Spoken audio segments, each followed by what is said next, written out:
말씀 제목은 사랑하기 때문에입니다. Because of Love. 사랑하기 때문에 예수님께 그리고 우리에게 어떤 일이 일어났는가 하는 것을 한번 같이 보려고 해요. 저는 목사이기 때문에 특별히 삶의 문제 또 죽음의 문제에 대해서 다른 분들보다 아무래도 조금 더 민감하게 접합니다. 그리고 병원에 찾아가고 또 어려운 환자들 또 장례를 치르고 또 여러 가지 어려운 가운데 계신 분들 많이 만나기 때문에 평소에 책을 읽을 때도 삶의 문제 무엇보다도 죽음에 당면한 문제에 관련된 책이 있으면 열심히 읽으려고 노력합니다. 최근에 제가 한 권 읽고 있는 책이 폴 칼라니티라는 의사가 쓴 숨결이 바람될 때라는 책입니다. 이 책인데요.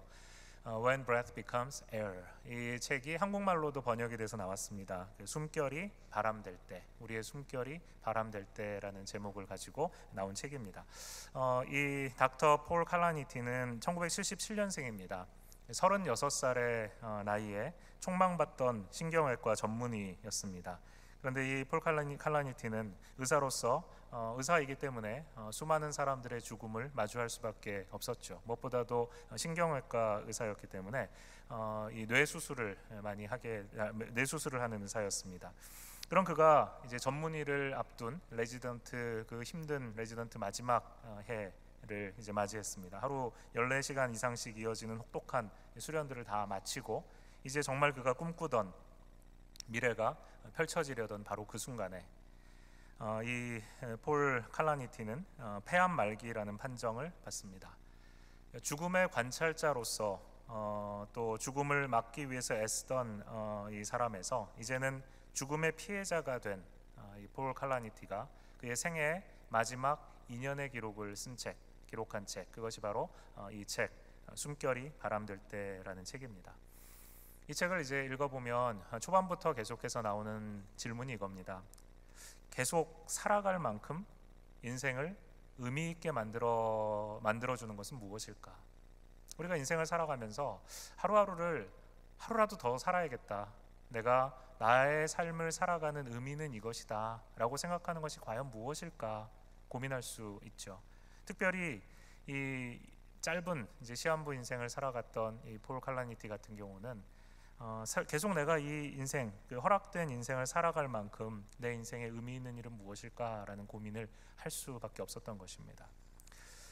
이 저자는 신경외과 병동에서 수많은 죽음의 경계에 있는 환자들을 만납니다. 그 중에는 심각한 뇌 손상으로 고통당하는 환자들이 많이 있었죠. 환자들도 고통스럽고 힘들지만 그 환자들을 지켜보는 가족들도 역시 너무너무 힘든 상황을 보냅니다. 저자가 이런 글을 책에 남깁니다. 뇌를 다쳐서 머리를 깎고 누워있는 사랑하는 이의 주변에 모인 가족들 역시 그 의미를 완전히 깨닫지 못한다. 삶의 의미, 왜 하루를 더 살아야 하는가 하는 것에 대한 의미를 환자 본인도 그리고 그와 함께하고 있는 가족들도 제대로 알지 못하고 있는 경우가 많다는 것입니다. 환자들은 아파서 누워있지만 그 주변에 있는 가족들은 어떤 생각을 하는가? 그들은 과거를 본다라고 합니다. 그동안 쌓아온 추억, 새삼 느껴지는 그 사랑하는 아들 혹은 사랑하는 아버지, 사랑하는 남편에 대한 사랑의 감정, 이 모든 것을 그들 앞에 놓인 환자의 몸이, 사랑하는 이의 몸이 대변한다고 느낀다, 이렇게 기록합니다.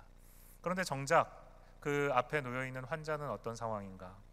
외과 수술로 목에 뚫은 구멍을 통해서 연결된 호흡 보조기가 달려있고 복부에 낸 구멍으로 한 방울씩 뚝뚝 떨어지는 투명한 액체가 계속 들어가고 있고 장기간 지속되는 이 고통스러운 치료 과정, 그리고 회복이 과연 될 것인가 라는 의구심, 회복이 된다 하더라도 환자가 사람들이 기억하는 그 예전의 모습으로 돌아가지 못하는 경우도 굉장히 많다라는 것입니다. 가족들이 사랑하는 아버지, 사랑하는 남편의 그 옛 모습을 추억하는 동안에 오히려 환자는 점점 망가져서 결국은 그들이 기억하는 그 예전에 자기들이 사랑하던 아버지, 사랑하는 이 아들의 모습, 또 남편의 모습이 아닌 모습이 될 수 있다는 것입니다. 오늘 우리가 읽은 이 본문에 나오는 이 거라사의 귀신 들린 미친 사람, 이 사람의 삶은 어떨까요? 이 사람의 삶을 우리가 놓고 생각해 보면 처음부터 이 사람도 이렇게 망가진 인생을 살고 있지는 않았을 것입니다. 누군가의 사랑하는 아들로 태어났을 것입니다. 어느 어머니가 가슴에 그 아이를 안고 젖을 먹이면서 그 아이를 위해 얼마나 많은 꿈을 꾸었겠습니까? 이 아이가 자라면 이런 아이가 되었으면 좋겠다, 이런 사람이 되었으면 좋겠다. 그 아이에 대한 사랑을 쏟아 부었을 것입니다. 그런데 어느 순간 그렇게 사랑하고 그렇게 아끼던 이 아들이 갑작스러운 안 좋은 상황 속으로 들어가는 것입니다. 이 사람의 절망적인 상태가 어떠한가라는 것을 이 마가복음은 굉장히 자세하게 묘사하고 있습니다. 이 사람은 심지어 이름도 나오지 않습니다. 이 사람의 이름이 누군지는 모릅니다. 이 사람을 마가는 그냥 더러운 귀신 들린 사람 이렇게 부르고 있습니다. 심각한 뇌 손상을 입은 환자가 사랑하는 가족들이 기억하는 예전의 모습과는 너무나도 다른 모습으로 살아가게 되는 것처럼, 어쩌면 이 사람은, 이 귀신 들려 미친 사람은 더러운 귀신에 사로잡혀서 절망적인 상태로, 누구도 지금 현재 이 사람의 모습을 보면서 그 예전에 건강하고 행복하고 다른 사람들의 웃음을 주면서 함께 지내던 바로 그 사람이라고 생각할 수 없을 정도로 절망적인 상태에 빠져 있게 된 것입니다. 3절과 4절 말씀을 우리가 함께 보면 이 마가복음에 나오는 이 사람이, 묘사하고 있는 이 사람이 도대체 얼마나 비참한 상황이었는가 하는 것을 짐작해 볼 수 있습니다. 3절 말씀에 이렇게 되어 있죠. 그 사람은 무덤 사이에 거처 하는데 이제는 아무도 그를 쇠사슬로도 맬 수 없게 되었다라고 하고 있습니다. 그러니까 이 사람이 지금 거처하고 있는 곳이 어디죠? 바로 무덤 사이입니다. 아무도 가려고 하지 않는 곳, 그 땅 밑에 시체들이 썩어가고 있는 바로 그곳, 사람들이 죽어야 가는 곳, 바로 그곳에 살아있다 이름하는 이 사람이 미친 채 머물러 있는 것입니다. 그리고 뭐라고 얘기합니까? 이제는 아무도 그를 제어할 수 없다라고 기록되어 있었습니다. 왜 그런가? 이는 여러 번 고랑과 쇠사슬에 매였어도 쇠사슬을 끊고 고랑을 깨트렸음이라. 그리하여 아무도 그를 제어할 힘이 없는지라 얘기를 하고 있는 것입니다. 쇠사슬로 묶였어도 아무도 제어할 수 없는 상태가 된 것입니다. 본문에 분명하게 얘기하기를 이렇게 얘기를 하죠. 이 사람이 묶여있는 그 쇠사슬은 어떠한 것인가? 그를 억누르기 위해서, 억제하기 위해서 쇠사슬과 고랑으로 채워가지고 그를 박아놓은 것입니다. 너는 더 이상 이 쇠사슬이 넘어가는 곳으로 갈 수 없다라는 것이죠. 이 사람을 위해서 아마 여러 가지 많은 시도를 했을 것입니다. 그런데 3절 말씀을 보면 분명하게 얘기하기를 이제는 아무도 그를 쇠사슬로 맬 수 없게 되었다라고 얘기하죠. 지금까지 수많은 노력을 했다는 것입니다. 그런데 이제는 아무런 일도 할 수 없게 되었다는 것이죠. 그리고 아무도 그를 이 쇠사슬로도 매어서 제어할 수 없게 되었다는 것입니다. 삼중적인 절망입니다. 지금까지 했던 모든 노력 아무 소용이 없게 됐고요, 또 그 누구도 이 사람을 어떻게 해볼 수가 없는, 낫게 해줄 수가 없는 상황이고요, 그들이 그러면 차라리 쇠사슬로라도 묶어서 이 사람을 제어해보자 라고 했던 그들이 제시한 방법으로도 이 사람을 어찌할 수 없는 상황에 빠진 것입니다. 그리고는 이 사람은 무덤 사이에서나 산에서나 소리 지르면서 돌로 자기 몸을 헤치면서 더러워진 몸으로, 온 몸은 피투성이가 되어서 상처 입은 그 몸으로 비참한 상태로 돌아다니고 있는 것입니다. 절망적인 그를 가족들조차 이제는 포기한 상태였습니다. 아무도 이 미친 사람을 상대하고 싶어 하지 않은 것이죠. 그를 치유한다는 것은 이제 결코 기대할 수가 없는 일인 것입니다. 모두가 다 이 사람을 포기했습니다. 사랑하는 부모도, 사랑하는 가족도, 사랑하는 친척들도, 마을 사람들도 이제 더 이상 이 사람은 소망이 없는 사람이라고 여기게 된 것입니다. 그런데 가족조차 포기한, 사랑하는 부모조차 포기한 바로 이 사람을 찾아 나서신 한 분이 계십니다. 끝까지 그를 포기하지 않고 계셨던 한 분이 계십니다. 그분이 바로 오늘 이 사람을 찾아가신 예수님이십니다. 그 한 사람을 찾아서 예수님이 지금 이를 향해 가고 계신 것입니다. 지난주에 우리 본문에서 예수님이 제자들에게 4장 35절에 말씀을 마치신 후에 우리가 저편으로 가자라고 말씀하십니다.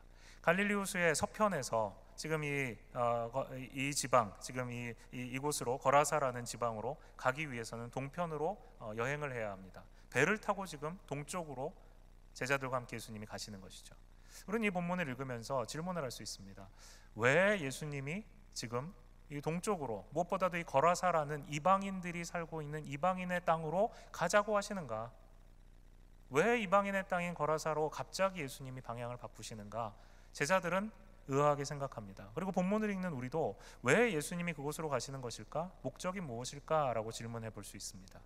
예수님은 한 가지 목적이 있으셨습니다. 바로 이 사람, 거라사 지방에 미쳐있는 귀신 들린 바로 이 사람을 예수님은 만나고 싶으셨던 것이죠. 우리는 예수님이 정말 이 사람을 위해서 그곳에 찾아가셨을까라고 질문해 볼 수 있습니다. 그게 단가? 예수님이 이 땅에, 이곳에, 이 거라사 지방에 찾아가셔서 그 땅에 도착하자마자 나오는 이야기가 무엇인가 하면, 멀리서 예수님을 발견한 무덤 사이에 있었던 이 미친 사람이 예수님을 향해서 달려가는 것입니다. 기다렸다는 듯이 예수님께 나옵니다. 그리고 우리가 읽은 것처럼 예수님이 이곳에서 딱 한 가지 일을 하십니다.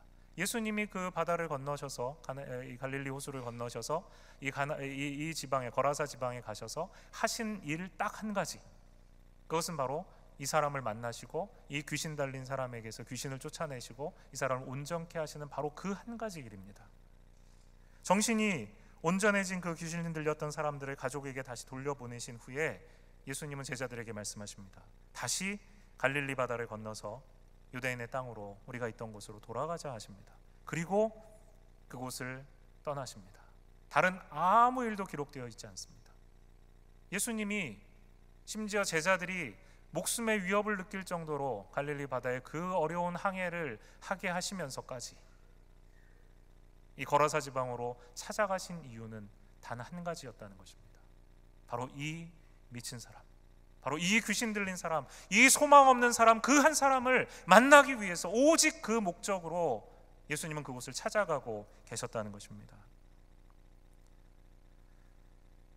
예수님이 그 위험한 갈릴리 호수를 건너가셔서 유대인들에게 꺼려지는 이방인의 땅에 가시고, 그 이방인의 땅 중에서도 유대인들이 정말 싫어하는 시체가 있는 무덤, 그곳에 찾아가신 이유, 그것이 바로 이 불쌍한 사람, 이 귀신 들린 사람에게 새로운 소망을 주시기 위해서였다는 사실은 오늘 우리에게 분명한 메시지를 전해주시고 계십니다. 우리 예수님은 바로 그렇게 잃어버린 한 사람을 소중히 여기시는 분이라는 것입니다. 그 한 사람을 찾아내시기 위해서, 그 사람에게 소망을 회복시키기 위해서, 잃어버린 그 한 사람을 다시 하나님의 자녀로 삼으시기 위해서 예수님은 모든 것을 거시는 분이라는 것입니다. 이 일이 저에게는 굉장히 큰 충격이었습니다. 단 한 사람, 가족마저 포기한 그 미친 사람을 예수님은 아시고, 그리고 일부러 그를 찾아 나가셨던 것입니다. 톨스토이의 소설에 나오는 나타샤라는 주인공이 있는데, 의사들이 한 명씩 그녀가 병들었을 때 그녀를 찾아와서 진찰하는 장면이 묘사됩니다. 의사들은 한 명씩 그녀를 찾아와 진찰하면서 주로 프랑스어, 독일어, 라틴어로 말하고 서로를 비난하며 그들이 알고 있는 모든 질병에 쓰는 온갖 약들을 처방했다. 하지만 나타샤가 앓고 있는 병이 무엇인지 모른다는 단순한 생각을 그 누구도 하지 못했다. 나타샤가 병에 걸렸을 때 많은 의사들이 그를 찾아왔습니다. 그녀를 진단하고 또 서로 자기가 그래도 편한 말이나마 공부했던 말인 프랑스어나 독일어나 라틴어 같은 말로 이 나타샤의 병을 진단하고 무엇이 이 병의 원인인지 얘기하고, 그리고 나름대로 결론을 내리고 약을 처방해 주었다는 것입니다. 그런데 서로 의견이 일치하지 않습니다. 왜 그런지 서로 진단하는 것이 달라요. 그런데 원인은 무엇인가? 톨스토이는 기록합니다. 나타샤가 앓고 있는 병이 무엇인지 모른다는 이 단순한 생각을 그 누구도 하지 못했다라고 하죠. 무덤 사이를 뛰어다니던 그 미친 사람, 그 사람의 그 지금 현재 나타나고 있는 상태의 원인이 무엇인지, 왜 이 사람이 그런지 수많은 사람들이, 수많은 그 가족들과 수많은 그 마을 사람들이 그 이유가 이것일 것이다, 저것일 것이다, 저 사람이 어려서 무슨 문제가 있었을 것이다, 그가 아마 충격을 받았을 것이다, 수많은 이야기들을 하고 거기에 해당되는 방법을 찾아주기 위해서, 그를 낫게 하기 위해서 애를 썼을 것입니다. 수많은 의사들이 나타샤를 찾아와서 그 병의 원인이 이것이니까 이 약을 써보라고 서로 다른 방법을 제시하는 것처럼 미친 이 사람에게 그 사람을 낫게 해주기 위해서 이것이 소망이라고, 이렇게 하면 이 사람 나아질 것이라고 수많은 해결책들을 제시했을 것이라는 것입니다. 그런데 그의 가족도, 그와 함께 하고 있었던 모든 마을 사람들도 정말 이 사람의 이와 같은 고통의 원인이 무엇인지 알지 못했다는 것이죠.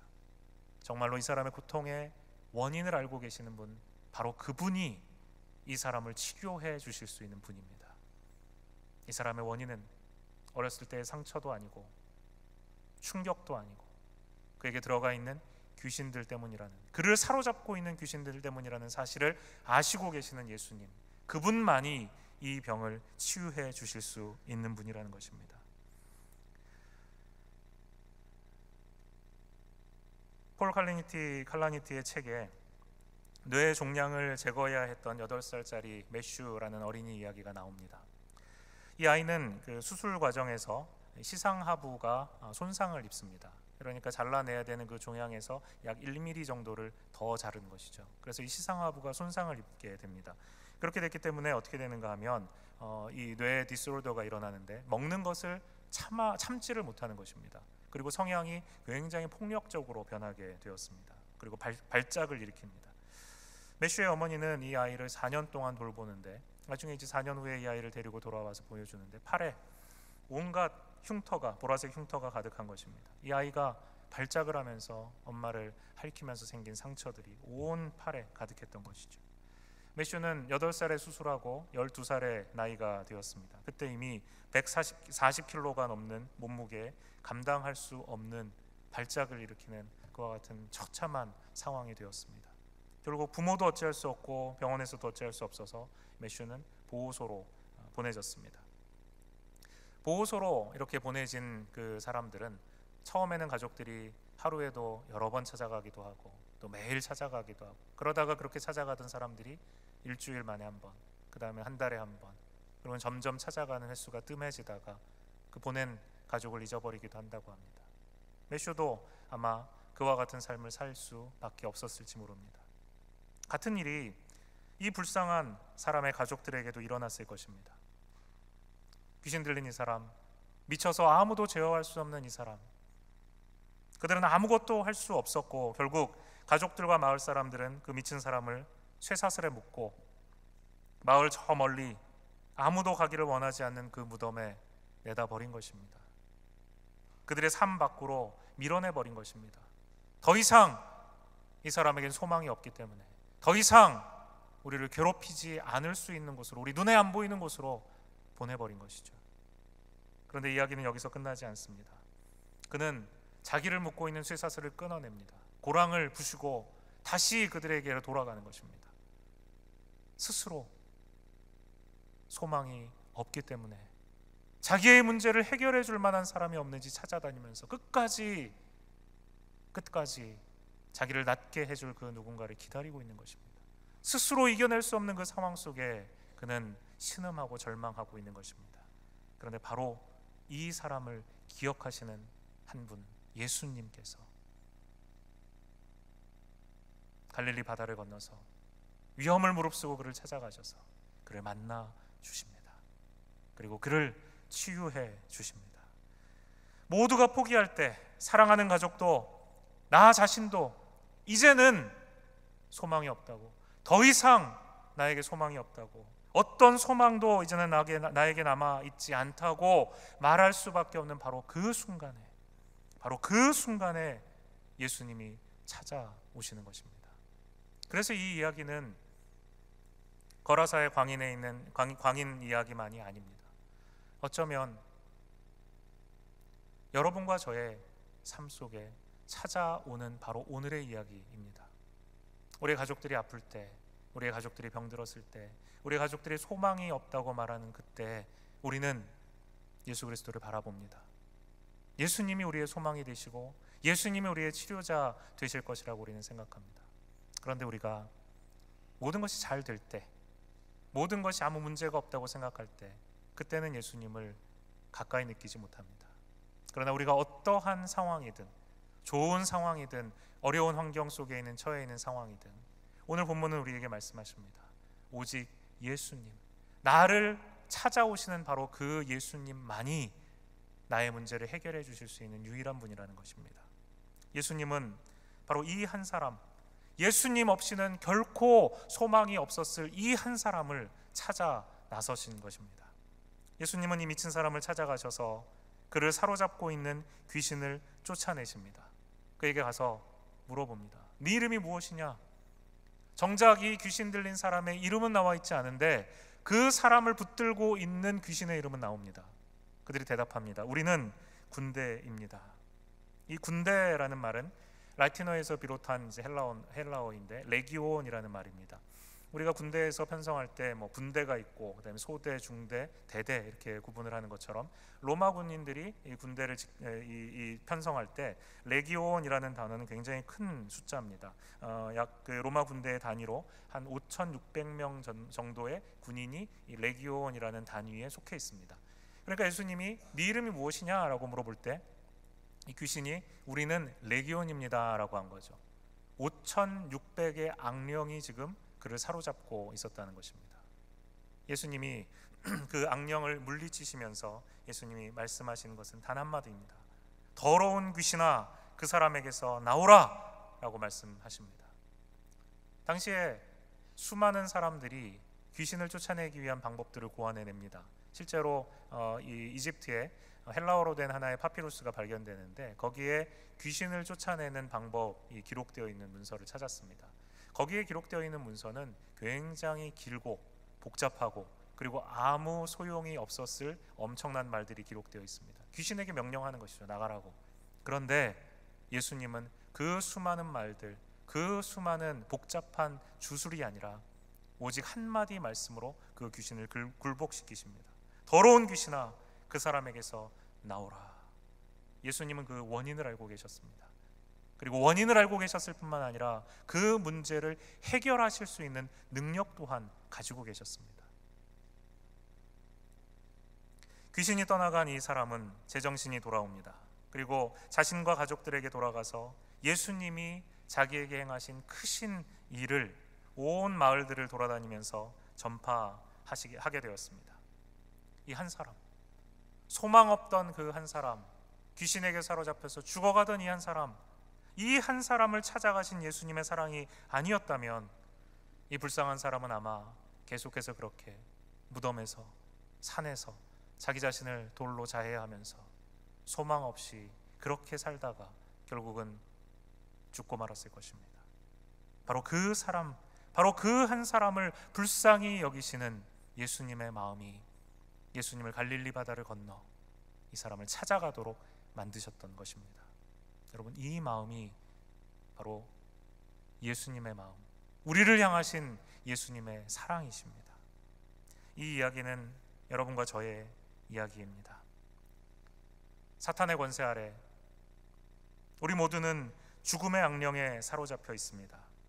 거라사의 귀신 들린 미친 사람이 무덤과 산을 헤매면서 소리 지르고 자기 자신을 자해하며 비참한 삶을 살아갔던 것처럼 우리는 겉으로 볼 때는 멀쩡하고 겉으로 볼 때는 명예를 누리고 돈을 가지고 있고 멋지게 이 세상을 살아가는 것 같지만 실제로 우리의 삶을 보면 죄로 말미암아 타락한 채 하나님 대신에 돈을 나의 하나님으로 삼고 명예를 추구하고 좀 더 안전하고 안락한 삶이 나의 모든 것인 것처럼 그와 같은 달콤한 유혹에 사로잡혀 하나님 대신 하나님 아닌 다른 것들을 우상으로 바꾸는 그와 같은 인생을 살아가고 있는 사람들이었다는 것입니다. 바로 그와 같은 소망 없는 나의 인생에 예수님이 찾아오셨습니다. 여러분과 제가 지금 이 자리에 앉아서 하나님이 우리의 아버지이십니다, 예수님이 나를 구원하셨습니다 라고 말할 수 있는 것은 우리를 얽어매던 죄의 악령, 사탄의 권세가 예수 그리스도의 십자가로 말미암아 산산이 부서졌기 때문입니다. 나를 살리시기 위해서 하늘의 모든 영광을 버리시고 이 땅에 예수님이 내려오셨기 때문입니다. 연약한 자신의 육신을, 인간의 연약한 모습을 입으시고 죽기까지 우리를 사랑하시는, 그 사랑하기 때문에 우리를 위해 모든 것을 바치신 예수 그리스도의 그 끊어질 수 없는 영원한 사랑이 여러분과 저를 살렸습니다. 거라사 광인, 소망 없던 그에게 찾아가셨던 예수님, 소망 없이 버림받고 죽어가던 그 거라사 광인이 바로 나이구나 라는 사실을 깨닫는 순간, 이 모습이 바로 예수님 없이 죽어갈 나의 모습이었구나 라는 사실을 깨닫는 순간, 바로 그 순간 우리는 진정으로 예수님, 구원자이신 예수님, 나를 위해 모든 것을 버리시기까지 사랑하신 그분을 만나게 되는 것입니다. 무덤 가운데 뛰어다니던 이 거라사 광인이 자기를 사로잡고 있던 5,600의 악령들에게서 노임받고 예수님을 바라보면서 당신이 나를 살리셨습니다. 당신이 나의 주님이십니다. 당신이 나에게 참다운 소망을 주신 분입니다 라고 진정으로 고백할 수 있었던 것처럼, 예수님을 만나서 새로운 생명을 얻은 저와 여러분은 바로 이 당장 내 몸에서 귀신을 내쫓아 주신 예수 그리스도를 지금 내 앞에서 만나는 마음으로, 주님 감사합니다, 주님 나를 살려주셔서 감사합니다, 죽을 수밖에 없는 저에게 생명 주셔서 감사합니다, 그 감사와 감격으로 날마다 주님 앞에 나아갈 수 있어야 하는 것입니다. 여러분 안에 예수님을 향한 진정한 사랑이 메말라 있습니까? 나를 살려주신 예수님에 대한 진정한 감사가 내 안에 사그러들고 있습니까? 그 사랑과 예수님에 대한 진정한 감사가 없기에 우리의 예배가 메말라가고 있지는 않습니까? 예수 그리스도의 이 땅에 오신 성탄을 우리 기다리며 한 주 한 주를 보내고 있습니다. 예수 그리스도가 이 땅에 오신 것은 거라사 광인과 같이 죽어가고 있던 여러분과 저를 위해서입니다. 내가 예수님 없이는 소망 없이 죽어갈 수밖에 없고 영원한 멸망에 던져질 수밖에 없었던 내가 예수님으로 말미암아 새 생명을 얻게 되었다는 그 사실이 바로 우리 크리스마스를 앞두고 우리의 마음속에 가득한 마음이 되기를 원합니다. 이 놀라운 사랑, 이 모든 것을 거는 예수님의 사랑이 여러분과 저를 살렸습니다. 그러나 이 사랑 앞에 모두가 동일한 반응을 보이는 것은 아닙니다. 요한복음 3장 16절 말씀을 기억하시죠? 하나님이 세상을 이처럼 사랑하사 독생자를 주셨으니 이는 저를 믿는 자마다 멸망치 않고 영생을 얻게 하려 하심이니라. 다 외우고 계시는 말씀이죠. 우리 한번 다 외우시지만 한번 나와 있는 자막을 보시고 같이 한번 또박또박 읽어보면 좋겠습니다. 읽겠습니다. 시작. 하나님이 세상을 이처럼 사랑하사 독생자를 주셨으니 이는 저를 믿는 자마다 멸망치 않고 영생을 얻게 하려 하심이니라. 하늘의 영광을 다 버리시고 낮고 천한 인간의 몸을 입고 무기력한 한 아기가 되어서 구유에 태어나신 예수님, 그가 오심은 바로 예수님 없이는 아무 소망 없이 멸망받을 바로 나 때문이었다는 사실을 바로 이 말씀이 얘기해 주시고 계시는 것입니다. 하나님이 거라사 광인처럼 소망 없이 죽어가고 있는 나를 사랑하셨습니다. 그가 나를 먼저 사랑하셨습니다. 그 사랑을 예수 그리스도를 통하여 우리에게 그를 보내어 주심으로 우리에게 사랑을 베풀어 주신 것입니다. 목적이 있습니다. 예수 그리스도 그를 믿는 자마다 죄의 사슬 사탄의 굴레에서 사로잡힌 채 멸망하지 아니하고 예수님이 주시고자 했던 바로 그 풍성한 생명, 영원한 생명을 누리게 하기 위해서입니다. 죄의 사망의 권세 굴레를 끊어내고 예수 그리스도를 통하여 하나님의 자녀가 되는 길, 그것이 주님이 우리에게 주신 길입니다. 귀신에게 해방된 이 사람처럼 예수님이 나를 위해 행하신 이 구원의 큰 일을 다른 사람에게 전하는 예수 그리스도의 제자의 삶을 선택할 수도 있습니다. 그는 예수님이 그를 낫게 해주신 이후에 그 자리에 머무르지 않습니다. 일어나서 예수님과 함께 가기를 원했지만 예수님이 그에게 새로운 사명을 주십니다. 너는 내가 너를 구원해 주었으니 이 소식을 너의 가족들에게 또 너의 마을 사람들에게 전하라 라는 메시지를 받습니다. 그리고 그렇게 주님이 주신 부탁하신 말씀대로 가족들에게 찾아가고 이웃들에게 찾아가고 주변에 10개 데가볼리라는 그 마을들이 모여있는 그곳으로 달려가서 예수님이 나를 살려주셨다고, 죽음 가운데 소망 없이 살아가고 있었던 나를 여러분 알지 않느냐고, 내가 바로 그 사람이라고, 예수님이 나를 살려주셨다고 그렇게 증거하는 삶을 살게 되었습니다. 그런데 또 다른 사람들이 있었습니다. 이 사람이 낫는 것을 보고 돼지떼에 귀신들이 들어가서 몰살하는 광경을 보았던 마을 사람들은 두려워하며 예수님을 부정하면서 자신들을 떠나달라고 이야기합니다. 똑같은 우리를 사랑하시는 예수님이지만 그 예수님을 향하여 어떤 사람들은 나를 구원하여 주시는 분, 나에게 소망을 주시는 분, 내가 믿을 유일한 분이라고 예수님을 붙들고 예수님을 경배하는 반면에 어떤 사람들은 예수님을 꺼려하고 예수님을 거절합니다. 끝까지 나를 찾으시는 예수님, 우리 안에 남아있는 99마리의 양을 그대로 두고 잃어버린 양 한 마리를 찾기 위해서 모든 위험을 다 감수하시는 예수님, 바로 그 예수님, 한 사람을 향한 그 예수님, 나를 향한, 여러분을 향한 바로 그 예수님의 사랑이 바로 이 시간 우리를 사로잡을 때 나를 구원하신 그 사랑 하나님 감사합니다. 그리고 지금도 예수님 없이 거라사 광인처럼 비참한 상황 가운데 자기 자신이 그와 같은 상황인 줄도 알지 못하고 비참한 멸망 가운데 달려가고 있는 이들을 위해 주님의 복음을 나누는 삶을 살겠습니다 라는 결단이 우리에게서부터 나올 수 있는 것입니다. 오늘 말씀 들으신 여러분 안에 거라사 광인과 같이 하나님께서 바로 나를 사랑하여 주셨다, 소망 없는 나를 사랑하여 주셨다라는 그 은혜에 대한 감격이 회복되실 수 있기를 간구하시기 바랍니다. 지금 막 그 죄에서 해방된 자처럼, 지금 막 그 비참한 상황에서 노임받은 자처럼 그렇게 예수님 앞에 나아가시는 여러분이 되시기를 주님의 이름으로 축원합니다. 이제 주님께서 우리에게 주신 이 사랑으로 주님을 만나기를 원합니다. 그렇게 예배하기 원합니다. 같이 기도하겠습니다. 하나님 아버지, 은혜를 감사합니다. 죄와 사망으로 죽을 수밖에 없었던 마치 거라사에 귀신 들린 미친 사람처럼 그렇게 소망 없이 살아가던 나에게 새로운 소망을 주시고 새로운 생명을 주신 것 감사합니다. 그러하기에 이제는 이 인생이 내 것이 아니고 주님의 것임을 다시 한번 고백합니다. 주님이 주신 그 사명 따라서 날마다 주님, 하나님이 주신 그 감격 가지고 주님을 예배하게 하시고 날마다 주님 만나게 하시고 그렇게 내게 행하신 놀라운 하나님의 일들을 증거하며 살아가는 우리가 되게 하여 주시옵소서. 감사드리며 예수님의 이름으로 기도합니다.